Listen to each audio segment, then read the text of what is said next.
Assalamualaikum dan salam sejahtera kepada Dr. Wardah dan rakan-rakan sekalian.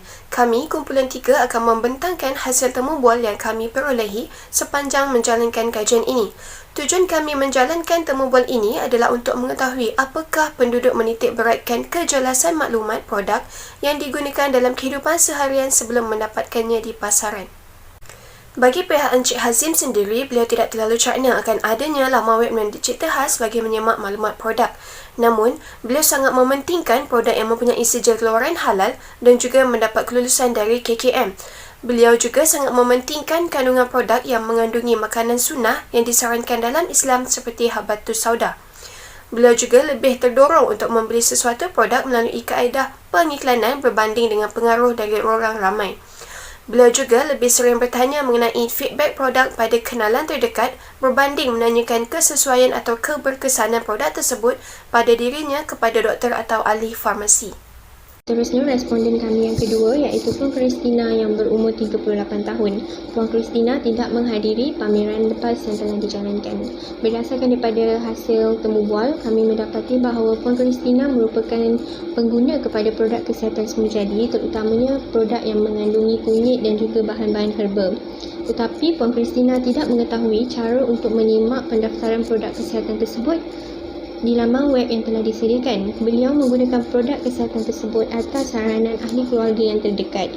Selain itu, pemerhatian beliau yang melihat kesan positif yang telah diterima oleh ahli keluarga selepas menggunakan sesuatu produk telah menjadi faktor kepada beliau untuk menggunakan sesuatu produk kesihatan. Dan akhir sekali, Puan Christina tidak membuat pemeriksaan kandungan dan label yang terdapat pada sesuatu produk kesihatan dan beliau hanya melihat pada jenama produk itu sahaja. Seterusnya, responden yang ketiga ialah Puan Nuraini yang berusia 48 tahun. Puan Nuraini tidak pernah menghadiri ke pameran sulam yang lepas. Puan Nuraini berkata beliau menggunakan produk yang hangat di pasaran suatu ketika dahulu iaitu Mustika Ratu. Menurut temu bual yang dijalankan, Puan Nuraini tidak tahu terdapat laman web yang boleh menyemak nombor pendaftaran ubat-ubatan. Bahan yang disemak oleh beliau sebagai bahan semula jadi ialah timun. Puan Nuraini memilih untuk menggunakan produk ini adalah atas pengaruh kawan-kawan yang juga menggunakan produk itu, kerana menurutnya kawannya lebih faham mengenai ilmu kosmetik. Beliau merujuk kepada promotor yang menjual produk itu dan iklan-iklan sebelum membeli dan menggunakannya.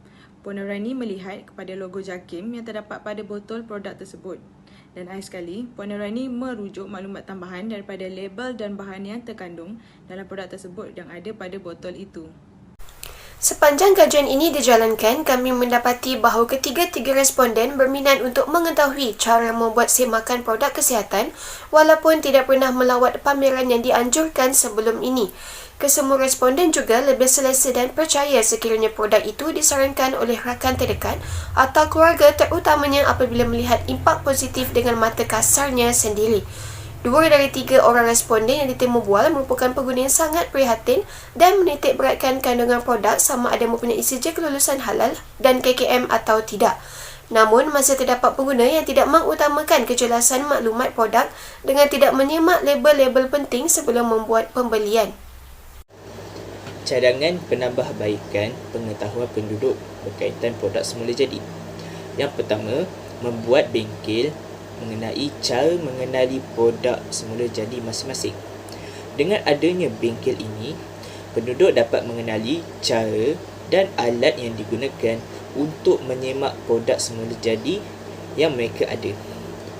Yang kedua, menghantar poster dan video di media sosial berkaitan produk semula jadi. Membuat akaun media sosial seperti Facebook, Instagram dan lain-lain untuk menghantar poster dan video berkaitan produk kesihatan dan kosmetik semula jadi yang mereka ada. Akhir sekali, kekal mengunjungi rumah penduduk untuk mendapatkan maklum balas penduduk. Kita kekal mengunjungi penduduk yang kita sasarkan bagi mengajar lagi ilmu tambahan berkaitan cara penyemakan atau cara membeli produk-produk kesihatan dan kosmetik semula jadi. Di samping itu, kita juga dapat